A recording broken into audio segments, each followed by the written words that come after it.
All right. Well, we're back for another week of Breaking Down Security. I, of course, am Brian Brake. Mr. Betcher is with me this week. Hello. And Ms. Berlin is using the convenient excuse of I'm in Germany. So she's doing her mental health and wellness village at a conference in Germany. I forget what it is. Again, I apologize to all the German people who are attending that. Like last week, unfortunately, she was ill, but she got over that, thankfully. We had InfoSec Sherpa on. This week, to, take up the slack for the lack of Ms. Berlin, we are inviting a DerbyCon speaker. I'm going to read her bio from the DerbyCon pamphlet. It says she's a DevOps security or DevSecOps engineer who spends her days hacking and hardening cloud-native infrastructure. In her spare time, she likes to go on cross-country road trips, capture flags, and eat a lot of pie. Yes! She also tweets at Ian Coldwater. So, I just, there's no surprise there. It's Ian Coldwater. Welcome to the show. Thank you so much. I'm happy to be here. Right on. I wanted to see your talk at DerbyCon, but I was too busy running between Mr. Betcher's vendor table and the mental wellness village. So other than your bio, maybe you could tell us a little bit more about yourself, other than eating pie. I'm partial to apple pie myself with crumbly top. It's got to have a crumbly top. Apple pie is delicious. I had a chocolate maple pecan pie today that was pretty good. My bio is slightly outdated because as of last week, I have a red team job at a company in St. Paul, Minnesota. So I am, my experience in DevSecOps definitely informs the work that I'm doing. So I'm doing stuff a little different. I live in Minneapolis, where it is currently cold and snowy. And before I did this, I did DevSecOps, and before that, I did DevOps, and that's the background that I come from. So, development, making things work more efficiently, operation stuff, and I've been hacking since I was a kid. So that was the thing that I was always interested in, and I feel like coming from that background has informed my work in a million different ways. Awesome. So we have a link in the show notes to Iron Geek's website where the video is. I actually used YouTube Download to be able to download it, and I watched it on my Tesla on the way home one night. So that was kind of interesting, sitting in traffic, watching you talk about Kubernetes. Mr. Betcher, what's your first question? Because I'm going to put you on the spot because you said you don't know a lot about Kubernetes. I don't. So with that in mind, what is it and why do I need to be concerned about it as a security, a blue teamer? Okay. So Kubernetes is a container orchestration framework. And being able to explain Kubernetes to people can often involve a couple of layers of abstraction, right? Because you probably want to know what a container is and why you might want to use one of them in order to be like, why would I want to orchestrate more than one of them, perhaps many of them? So backing up a tiny bit, a container is not a virtual machine. A container is a single process on a shared host that contains an application and all of its dependencies in sort of a neat little package. And containers are very lightweight, they're very useful, they have a lot less resource overhead than VMs might. But the thing about containers is that they're designed to be stateless, to be ephemeral. You can pull them up and destroy them very quickly. And they have some sort of limitations of what they can do together. They're difficult to scale. They're difficult to deploy in an automated way. And Kubernetes allows people to do that in a very convenient, automated way. You can auto-scale them. You can deploy a whole lot of them very easily and make them work well with each other and communicate well. So for people who are working on applications that might have microservice architectures or other things that involve a lot of containers and moving pieces and moving parts, Kubernetes is an incredibly useful thing. The thing about Kubernetes is, besides that though, is that, well, not besides that, in addition to that, is that it involves a lot of complexity. There are a lot of moving parts. And although it is designed to, move the parts around together, as a security person, it's important to be aware of it because more and more companies and individuals are using it. It's kind of the new hotness. It's being used a lot. Its rate of adoption has been incredible. Its rate of change has been incredible. It has a very active and passionate community of contributors. It is the second largest project on GitHub, second only to the Linux kernel, which is not technically on GitHub. Wow. So it's big, and it's big, it's growing, and it's complex with a lot of moving parts and a really rapid rate of change. So as a security person, it's important to be aware of it because you're going to run into it. And it's important to be aware of that complexity, those rate of changes and everything else, because it isn't very well understood yet. And so people are using it, but they're not necessarily setting it up or securing it well. And the attack surface is a large, complex, multifaceted attack surface, which can really vary a lot, both in terms of how to attack it and how to defend it. So I have a question. So Kubernetes, there's, Kubernetes, drink. So we've, about 6 months ago, we had Jay Beal on talking about container security. Not in the same way. He was talking more about LXC and things like that. Does Kubernetes have a kernel? Is it like a fully fledged operating system inside? Does it have a network stack? I mean, what kind of components, how does it get pared down, and how is it different than just, spinning up a bunch of VMs? So Kubernetes isn't an operating system. It is, I feel like this is a fairly well-worn and cliched metaphor at this point, so I apologize in advance. If you think of containers as being individual containers, a Kubernetes might be more like a container ship. You have a lot of them, you can put them together, you can move them around. Okay. The word Kubernetes itself comes from an ancient Greek word that means ship's captain. Okay. It's where we get the word cybernetics from. Right. And the idea is that, it allows you to be able to sort of herd all of those cats in the direction that you want in a kind of neat way. Containers themselves share a kernel with their host, which can lead to increased kernel attack surfaces if you have an insecure kernel.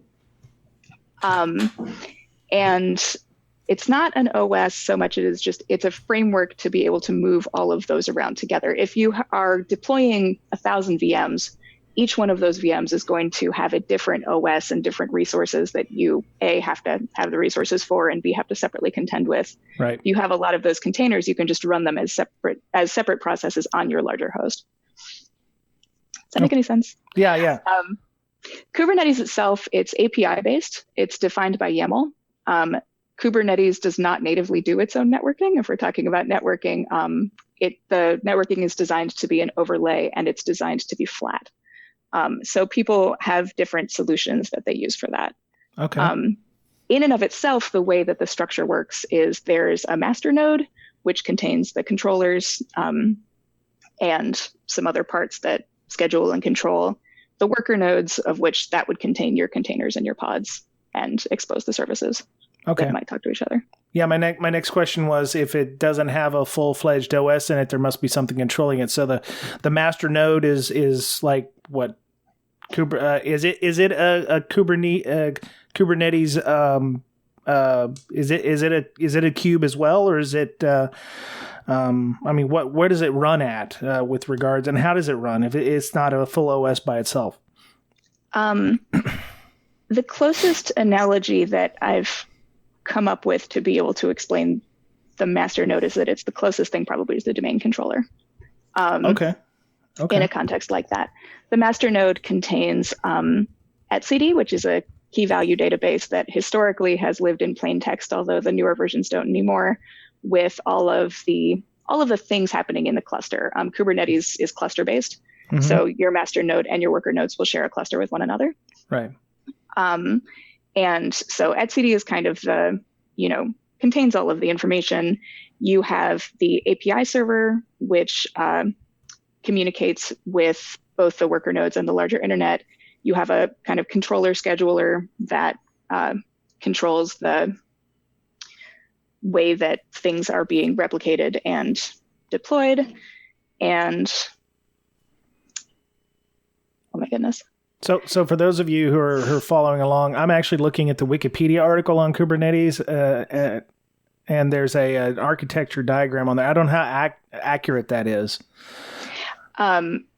There's also one in the slide deck that I think is going to be in the notes for this show. So the master node contains the API server, the controller manager, the schedule, and etcd. The master node talks to each worker node, creates them, destroys them. The worker nodes contain your pods, which are sort of groupings of individual containers. The kublet, which is kind of the thing that makes everything in all of the worker nodes work. The kublet is sort of where a lot of the infamous exploits come from as a backdoor, and the worker nodes communicate with the larger internet. Okay. There's something in the Wikipedia one called cAdvisor. I know that may not be in the slide that you're showing it. What is a cAdvisor? cAdvisor is there's probably a better word than thing, but it is a thing that contains metrics about what's happening in the cluster. And so that will give you information about what it's running, what's running on the cluster at any given time, like what's happening in terms of networking and traffic. cAdvisor also is part of some sort of infamous parts of the attack surface, at least in the classical sense, although I think that they're fixing some of that stuff now with newer versions. Really? Okay. So I'm a user and I want to learn more about this, and I'm not using it in my environment. What kind of things can I do or use and set these? Can I set this up at home in a home lab and play with it, or is it something that I got to buy specialized hardware for? You absolutely can set it up in a home lab. I will say that where Kubernetes really shines is at scale, and at the bigger the better, enterprise scale, like making it large. And so you can play with it at home. There is a product called Minikube that's free. You can brew install it if you have a Mac. I imagine it exists on other platforms too. And you can set up a Kubernetes environment using Minikube. The Kubernetes documentation is great, and it does walk you through various tutorials and stuff about how to set that up. There's also a really good book called Kubernetes Up and Running. Kelsey Hightower has a Kubernetes Up and Running GitHub that he continually maintains and updates with every newer version too. So that can be a good resource to look at. There's also for if you're really wanting to nerd out on it, another resource called Kubernetes the Hard Way that explains exactly what's happening under the hood and how to set that up from scratch. Right. So it's go ahead. What was your first project in Kubernetes, or what would be a good first project to sort of set up a home lab? I mean, what's it good for? Like a website or what? So there are some, with the caveat that Kubernetes is the new hotness and that lots of people want to set things up on Kubernetes because they can. Fair enough. Totally fine thing to experiment with. There are some things that you could set up on Kubernetes, but that might make less sense. If you have a single static website and you're trying to put it on Kubernetes, you could if you wanted to, but it might be engineering overkill. If you have an application that involves a microservice architecture, if you have a lot of little pieces, you could containerize every part of that architecture and then put that in a Kubernetes cluster. That might be a fun thing to experiment with if you're doing stuff at home. And there are tutorial projects out there of you have a monolithic application. How can you break it down into microservices? How can you set these microservices up into Kubernetes? And those resources are out there and can be fun to play with. The first things that I did with Kubernetes were at work at my former job, where I was doing DevOps and we were containerizing our architecture. So the first experiments that I did were in a work context, but I think, there's a lot of good resources for home users who want to learn more. So any application can be have Kubernetes. Is it only web-based applications that can be containerized, kuberized, or whatever? You can containerize anything. There's containerized Kali Linux, there's containerized tools, there's containerized backend architecture. It doesn't have to be only web stuff at all. That's just an example I was going with because he was asking about it. Wait! You said you can put Kubernetes, Kali Linux and Kubernetes. How is that possible? There is a containerized Kali. Our intern at work did it as a POC, and I know that it can be done because I saw her do it. So does Kubernetes have storage connected to it? Can you connect storage to it? You can connect storage to it. You can connect stateful sets to it. There are people out there, Alice Goldfuss, who's amazing, and if you don't follow her on Twitter, I recommend it. did a really great talk at Velocity about why statefulness in Kubernetes was a bad idea, but you can. You can create data storage. You can do all kinds of stuff with it. Okay. Is she at Alice Goldfuss, Mechanical Turkey? I believe that she is, yeah. Okay, cool. I'll add her. What's the attack surface like? I mean, what things have had vulnerabilities, like these pods, right? Do they are they ripe for attack? Okay. So if you can picture a traditional web application as being sort of a straight line, right? You've got your browser on the left that goes into the client, which goes into the server, which goes into the database, and they sort of move back and forth along this flat plane. And again, Kubernetes is not all web stuff, but this is, just an example that I give because I think visually. Generally speaking, Kubernetes architectures and the Kubernetes attack surface are more like a constellation. They're more 3D. There's a lot of different moving parts. There's a lot of different sort of things moving around. So the Kubernetes attack surface is really, it's wide and it's varied. Because there's, like I said, there's a lot of moving parts and a lot of things happening there. The threat model with Kubernetes in general is you could have an external attacker who's coming into a cluster from outside. You could have compromised containers in a cluster, which could potentially compromise the rest of the cluster. Or you could have a compromised user or compromised credentials to be able to get into the cluster. And the attack surface, like your threat model from there is going to differ a little bit depending on what you're concerned about. But in general, the attack surface there's a networking aspect. So it's like attacking a network. There's, insecure containers containing malware, some vulnerability, insecure code. There are, if you have exposed cloud metadata or something like that, or other kinds of exposed credentials, that is part of the attack surface, both for the cluster itself and potentially for outside of it. If you have a shared insecure kernel, that kernel can be part of the attack surface. Within Kubernetes itself, pods are just groupings of containers within a cluster. The kublet is something that has pretty famously been used as a backdoor before. etcd, if it is exposed, contains everything that you may want. The API server is something that is a good goal for attackers because it communicates with both the master node and the worker nodes. Really, a lot of the different moving parts can be used for some nefarious purpose or another. Yeah. So it's essentially wide open. Are there any examples? Like I want to Google this right now, but I don't want to be a distraction. What are some of the attacks that have happened? Do you know of any recently? Tesla is always the first one that you're going to hear about. It's just sort of the cautionary tale for every Kubernetes security talk ever, and probably will be forevermore. They got attacked via, I believe, a certain exposed port, and they got their infrastructure. Somebody got in there, put crypto miners on it. Weight Watchers had a passwordless server that was exposed to the wider internet that somebody found on Shodan, walked right into, and got all of their stuff. Shopify had a really interesting attack on their infrastructure that I think got a $25,000 bug bounty attached to it. There are a lot of ones like that. I think those are sort of some of the more infamous ones. So there's a really interesting CVE that happened a few months ago that involved subpath host mounts, which was a full host escape from a cluster into being able to completely compromise the host, and that got patched. But that was pretty cool. So what's the cubes and the pods? Do they share resources? Are we talking like when you stand up Minikube, it must share a kernel or something at some point, right? Or resources. So what allows somebody to escape a Kubernetes environment if it's supposed to be self-contained? Well, okay. So I think by a cube, you mean like a container? Yes.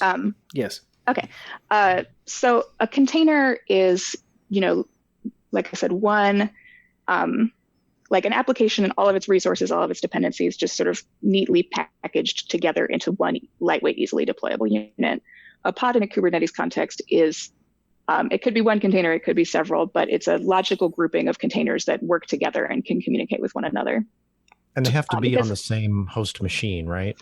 They do. And, the cluster, all of the containers within the cluster, the pods within the cluster, everything else is going to share a kernel and share resources with a host. If you can think of like a VM is kind of like a house, right? It's got its operating system, it's got all of its resources, everything else, and it's going to have all of that. A house has all of its wiring, all of its plumbing, and everything like that within the house. That's just self-contained. It's one unit. Containers are more like apartments. Like each one of them is going to be an individual unit, but they're going to share water and electricity and everything like that amongst the building. Okay. Yeah, you'll have to excuse, because I never actually have used these, and it was one of those things where it was like, oh, I want to be able to set this up in my lab and do it, but I don't have a project that, it's like, well, I could set up I believe people have containerized things like WordPress and those, but I really don't have any interest in trying to secure WordPress and Kubernetes at the same time. So, fair enough. That's sort of the thing about this, is that there's a lot of layers, there's a lot of abstractions, and there's different situations in which it may or may not make more or less sense to use this stuff. But I think it's important for everybody to know about it, because it's becoming more common, and because it's so ill understood, people aren't securing it well. And it makes for a really interesting series of attack surfaces. So it's a thing that could be interesting to attackers who are interested in messing with this thing that is increasingly common and ill understood. And it's a thing that is important to know about for defenders, because nobody understands it well, and people are, configuring it badly and securing it badly. Right. Yeah, it seems very complicated. Now, can you name some applications or whatever that may not be containerized now or built into a Kubernetes environment that are ripe for that, or that should be at least strongly thought about moving to this architecture? Sure. I would say if you have some setup where you are deploying VMs because you want to have your, because you want to have all of your stuff in one spot, and you're deploying multiple VMs and trying to scale them, it might make sense for you to containerize an architecture like that, because it's going to be a lot more lightweight than trying to do all of those overhead resources that many VMs might require. Containers are extremely useful for what they're good for, because it does allow you to package all of that up and really have it be much more lightweight and much easier to, maneuver than all of the heft of a VM, which can be a useful thing, but is big,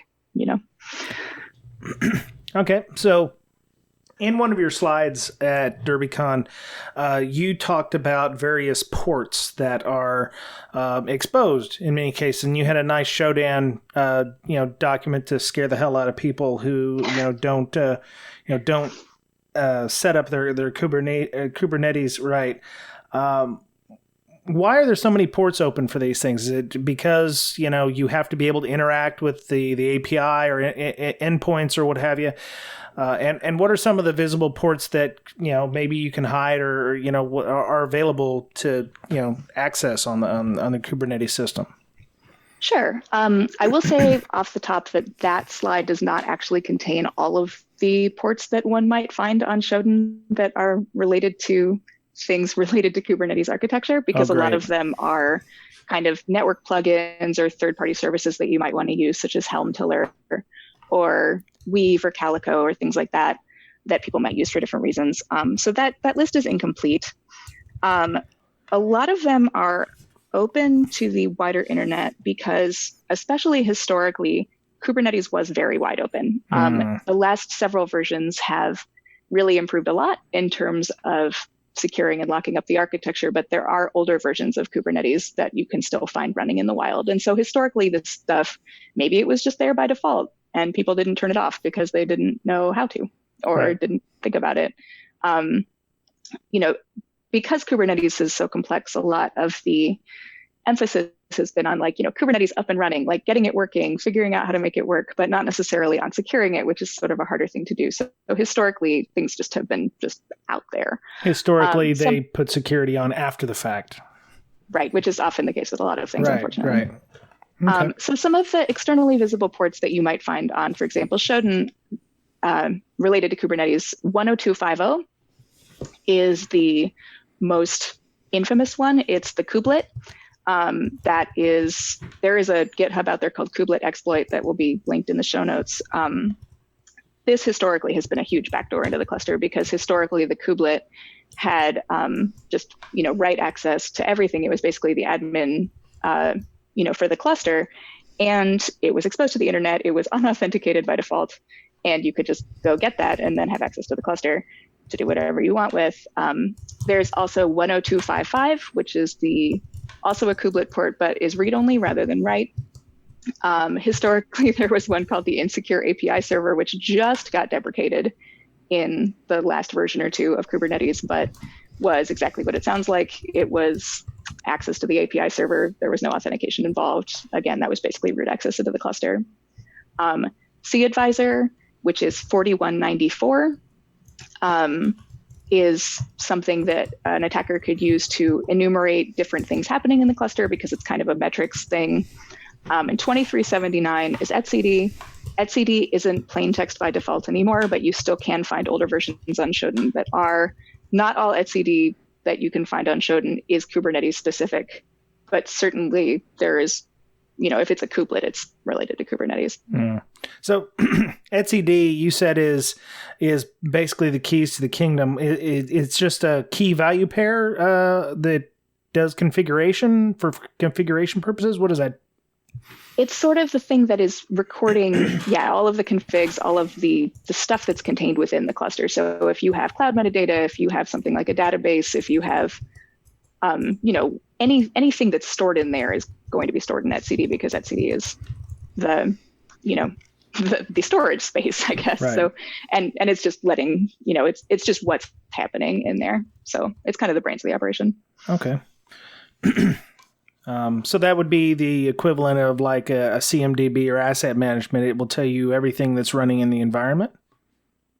Well, it just contains everything that's running in the environment. There are other ways to find that out too, in sort of a CLI context, or there are different commands that you could run. Okay. But yeah, it contains all of the information about what's in there, the assets. Wow, why are these all on the internet? It's like Telnet all over again.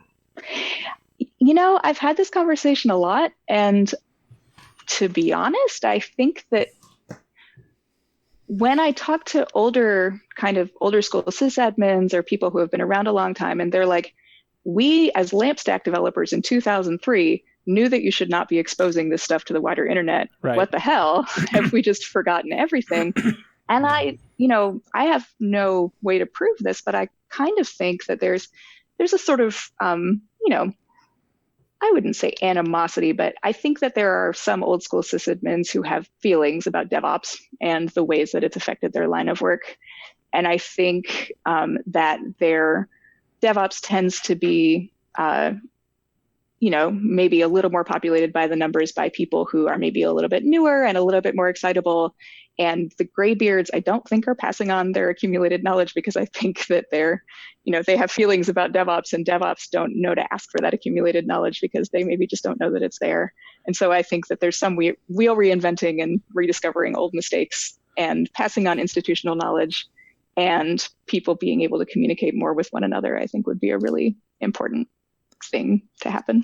So that makes sense. DevOps gave back some of the power to the developers versus IT operations, which were the gatekeepers to begin with, right? I'm hearing a lot of automation and APIs, so that that takes a lot of power away from IT people. And we've had a couple of discussions on the show in the past with things like software-defined networking, where you can basically set up all your network ports and your east-west and north-south interfaces with just a simple API call, which the IT people are probably bristling at, because it's like, well, do the developers actually know what they need to set up? And that's why you end up with ports like 10250 and 4194, which are open and exposed, because maybe the developers didn't know any better and they just wanted this nice, cool thing out there. Hey, look what we did, kind of thing. Or maybe it's just open by default and they never knew that it was there and should be a thing that's secured. I mean, to this day, a lot of things are open by default. And if you don't know to secure it and you don't know that it's there at all, maybe you just won't, That's great. Yeah. So you had a slide called threat model, and you had some points on there. Is this a typical threat model that you go through? What are you protecting? Who are you protecting it from? What are your adversaries' capabilities? What are your capabilities? Is that just the basic thing that you go through when you were doing, DevSecOps and DevOps before? Yeah, I think, that's a relatively simple model for threat modeling. Like, I've certainly seen more elaborate ones, but I think a lot of it does come down to that. Do you know the assets that are in your network? Like, what exactly are you protecting? What do you have in there? And what are the most important parts of that network that you're concerned about? Mm-hmm. Who are you concerned about? Are you concerned about random script kiddies? Are you concerned about nation state actors? You might have different ways of figuring out how to secure infrastructure, or different strategies depending on what you're concerned about, who you're concerned about. And I think threat modeling is really important, because if you can't strategically threat model, like what are you doing? You're just throwing darts at the wall and hoping for the best, Right. So when you're doing your threat modeling, and you're using Kubernetes, how would you go about, in a threat modeling session? Okay, we have Kubernetes. We're going to put a WordPress blog inside of a kubelet or in a bunch of pods, and it's going to serve all these web pages about our company, marketing wise and stuff. What are some of the things that you would discuss with a person who's wanting to set all this up because it's quote unquote cool to put your WordPress inside of a cluster and run? What are some of the things you should discuss with them about? Well, if somebody is wanting to set up a Kubernetes architecture, I think one of the first things that could be asked is, are you sure? Are you sure you need that? Are you sure you want to do that? Because you could do it. In some cases, it may or might not make more sense to keep it out of that particular variety of architecture. Are you doing it in a public cloud? Are you trying to roll your own? Public cloud infrastructures, Google Cloud Platform in particular, has really good Kubernetes security by default. So if you're trying to roll your own, there might be more questions about different parts of what they're trying to do there. And in terms of threat modeling, literally what do you have in there, and what does that have access to?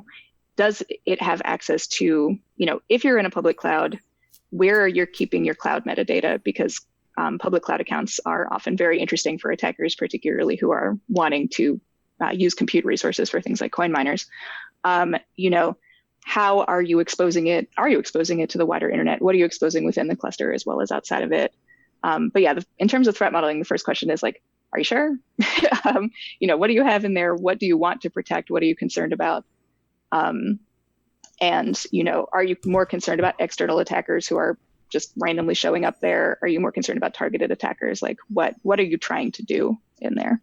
So the first question you asked was why you should put it in Kubernetes. Are there any reasons why you shouldn't put something in a Kubernetes or Kubernetes? Yeah. There are just some things that it's going to be really overkill for. You certainly could. You can do whatever you want, but because it's so complex and there are so many moving parts, it can be overkill. If you have a tiny project that you don't need to scale for anything and you want to do it for the hell of it, I don't want to discourage anybody, go to town, but, it might be more than you need. And if you have some sensitive asset that you're trying to secure that doesn't need to be in a Kubernetes environment, you might have an easier time if you are not putting it in an environment that's going to take a lot of complexity and a lot of thought to try to secure all of the different moving parts. Wow. If it makes sense for you to put it in a Kubernetes environment, then like that's great. And, let's work on it. We can do it well. Okay. All right. Let me see. So I'm sure it logs things like API access, things like that. But what are some of the other things that you could log in a Kubernetes environment and give you alerts on that might lead you to some sort of an attack? Can you clarify the question? Right. So obviously you can log who logs into the system, makes changes, what changes they make, and what kind of access they have at the time they log in. And those are based on whatever accounts there are. I'm sure there's that. But that's just standard login, make some changes to the system and log out. But are there other logs contained within Kubernetes like, I don't know, I've got a lot of network traffic in this area or whatever. Anything like that as far as the attack surface in mind that might be logged centrally that you could look at and say, wait a minute, we might need to check this out because that's out of the ordinary. Okay. Yeah, there's lots of different solutions for that. One thing about Kubernetes as an ecosystem is that it really is kind of an ecosystem. There's lots of different, besides like network plugins and different things you could use, there's third-party vendors that do various kinds of security monitoring and alerting. Aqua is one of them. Capsulate is another. And some of them will do things like real-time monitoring and alerting. And in the case of Capsulate, we'll actually just stop the thing from happening on the spot. So there's different products you could use. A lot of them that I can think of off the top are third parties. There's also built-in logging that you could use. And depending on your threat model and what you're concerned about, you can configure it to say different things. The really important thing about Kubernetes logging, though, is that you want to make sure to do that logging and monitoring, but you want to make sure to either be having it happen outside of the cluster or to be doubled outside of the cluster. Because if a hacker or, whatever kind of attacker is in the cluster and they're in the same, and the logs are contained in the same cluster that hacker just compromised, she can just go in there and tamper with the logs. And if it isn't being doubled anywhere, you're not going to know that she was there. Mm-hmm. So typically, how big are cubes or pods when you're doing the clustering? Because it seems like if you're going to do things like generate logs, you're going to have to store them somewhere. So each one of the clusters is going to have like storage or something to be able to push to. Am I wrong in thinking that? The size of a cluster can vary a lot, especially because of the ways that Kubernetes does load balancing and scaling. And so, there's a cluster, maybe it has 10 pods during a time of no traffic, and maybe it gets hit super hard and it scales to 7,000 of them. It can scale as much as it needs to, or as natively, which is also why it's important to put resource quotas on that, or you end up DDoSing yourself if you don't, because it'll take as many resources as it can get. So those numbers are going to vary somewhat. In terms of how much data is coming out of there, I think that depends on how you configure your logs. I know that some people will use things like Splunk or the Elk Stack or whatever and just have those metrics go into some store that they're using and then be able to do their work on it from there. Okay. So you said they're ephemeral. I worked at my previous job. We were dabbling in the Kubernetes and that it's kind of a nightmare for vulnerability management purposes, at least and auditing, because it's auditors and those, they want to make sure that box that you scanned, if you're actually scanning your cubes in a traditional sense and treating them as machines, quote unquote, that machine needs to be patched. Well, being ephemeral or being something that may not exist in 5 minutes, it's hard for people who do vulnerability management to go, oh yeah, we patched that box, because we don't patch that box. We just blow it away and put a new one in its place. Can you speak a little bit about how organizations should be treating containers and the Kubernetes kubelets and all those? That is a fantastic question. Yeah, no, the struggle is absolutely real. I think a lot of kind of more traditional ideas of, security patching, security tools, like how we deal with these architectures, how we deal with these problems, really doesn't necessarily apply very well or translate very well into a container context. Like, yeah, you did that 5 minutes ago, now it's gone. Containers can have something like persistence because a container is not actually a thing. A container is an image that gets deployed from a registry. Mm-hmm. So if you think about it like source code on GitHub, you pull it down, you can push it back up.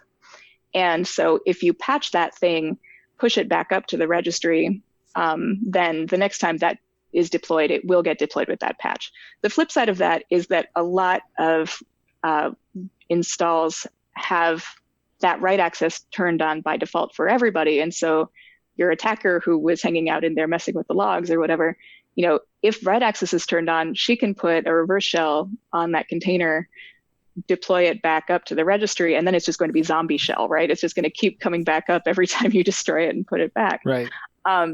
So I would say, that is one way to deal with patching, is be able to deal with replacing it in the registry, but also then be careful about how you're dealing with the registry.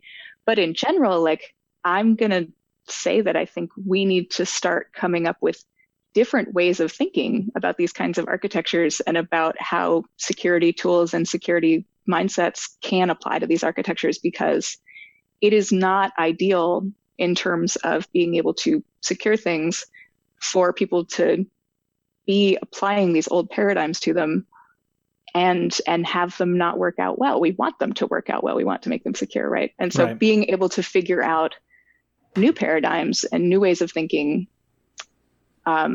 might be able to help us do that better in the future. Yeah. One of the things I noticed was that even things like agent-based scanning, which we went to because nobody wanted to open up port 22 on every instance out there.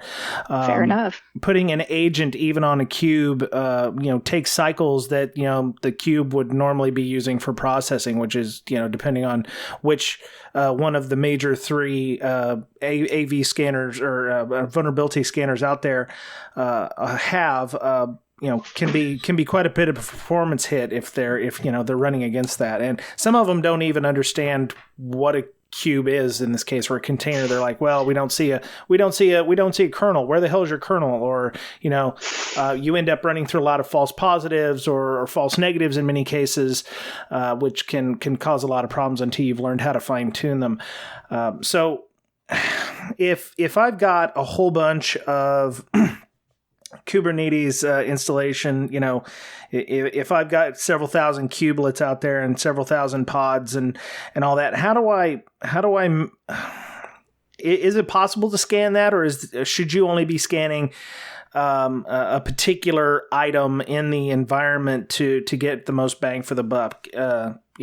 Could you be looking at etcd to see what's going to be sent out in your various kubelets, or is there a particular thing that you could scan or audit to make sure that you're always going to be getting the latest patches?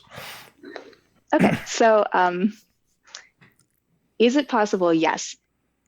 Should you be doing it? Absolutely. Can you do all of that with a single product? No. Maybe. It depends what you're trying to do. Really?